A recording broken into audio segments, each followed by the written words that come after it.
Ya, jujur, adil, terbuka, dan tentunya sesuai dengan prinsip-prinsip pemilu. Itulah pemilu yang kita dambakan bersama. Dan jangan sampai kalau Anda punya kekuasaan lalu bertindak semena-mena nih untuk memaksakan seseorang memilih salah satu kandidat atau pasangan calon seperti itu. Biarkanlah semua orang punya kebebasan untuk memilih ya. Iya, karena kita demokrasi. Kita adalah nanti ini di tahun 2024 Deo, kita adalah salah satu pemilihan umum yang paling besar ketiga di dunia. Luar biasa sekali Luar biasa. Jadi jangan sampai salah untuk memilih, pergunakan hak pilihnya, jangan golput. Karena kalau udah golput, satu suara kamu penting banget untuk yang bisa tercipta nanti masyarakat di Indonesia tentunya ya. Ini berharga sekali begitu ya.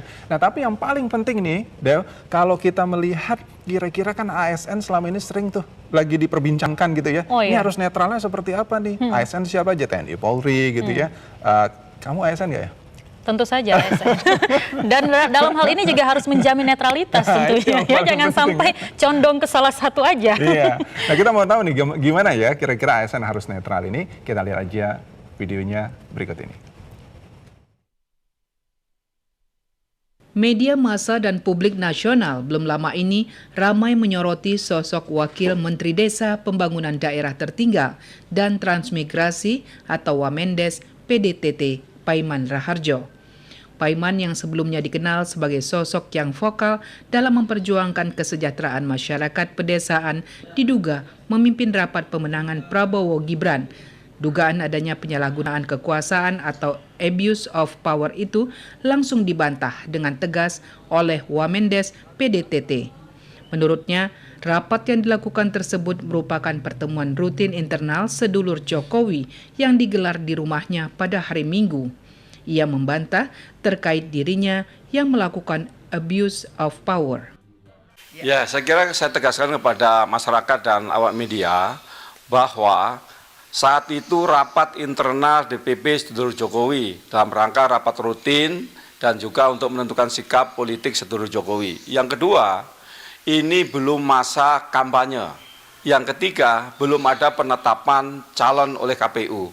Sehingga tidak bisa dikategorikan setiap orang di dalam pertemuan atau di dalam sebuah wawancara ataupun sebuah diskusi itu dibilang kampanye. Saya tegaskan kembali bahwa saya secara pribadi atas nama Ketua Sedulur Jokowi tidak ada kaitannya dengan Wakil Menteri Desa Pembangunan Daerah Tertinggal dan Transmigrasi. Ya, saya kira masyarakat harus cerdas, mengenali calon-calonnya, mengenali program-programnya, dan jangan mudah yaitu menerima informasi-informasi yang memang belum tentu kebenarannya. Karena itu justru bisa menyesatkan.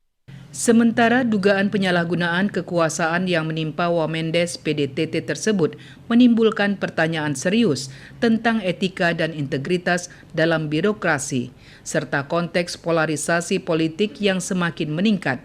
Kasus ini pun menjadi pelajaran berharga tentang perlunya ketegasan dalam menjaga netralitas birokrasi dan kebijakan yang menjamin transparansi serta akuntabilitas dalam setiap tindakan pemerintahan. Bawaslu juga dituntut bersikap tegas terhadap praktek penyalahgunaan wewenang aparatur sipil negara atau ASN yang kerap terjadi pada pelaksanaan pemilihan kepala daerah. ASN sering menjadi imbas dari praktek politik praktis yang berupa penyalahgunaan wewenang dan kekuasaan dari oknum pejabat setempat atau abuse of power.